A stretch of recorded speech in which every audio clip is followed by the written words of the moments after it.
सूरत हाल तो बहुत खराब है। सुबह 8 बजे से खड़े, कैंटीन स्टेशन जाना है और वो देखो रक्शे में सामान रखा जा रहा है और जिसकी वजह से कोई ट्रांसपोर्ट जाने के लिए तैयार नहीं है। ये तो हाल है कराची का। अब क्या बोलें इसको। इस दफ़ा तो हम वोट नहीं देगा किसी को।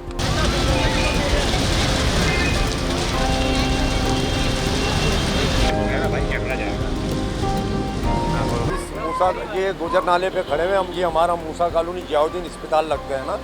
ये यहाँ से सुबह से जब बारिश हो रही है तो इंतहाई बहुत बुरा सूरत हाल ख़राब है, इंतहाई बिल्कुल। क्योंकि लोगों के घरों में पानी बिल्कुल मुस्तकिल भर रहा है। लोगों के फर्नीचर भी ख़राब हो चुके हैं, फ्रिज भी ख़राब हो चुके हैं। ये सारे ये लोग बेयारो मददगार है। कोई यहाँ पर हुक्मरान अभी तक कोई आया नहीं है, यहाँ पर अवेलेबल कोई भी नहीं है यहाँ पर।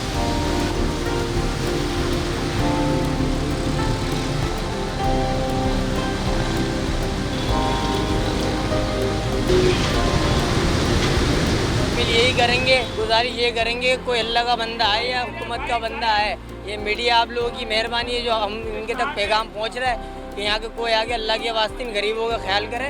इनकी अपनी जानें तो बचा रहे हैं मगर इनके माले भी तो नुकसान हो रही है। माली नुकसान वो कौन भरेगा।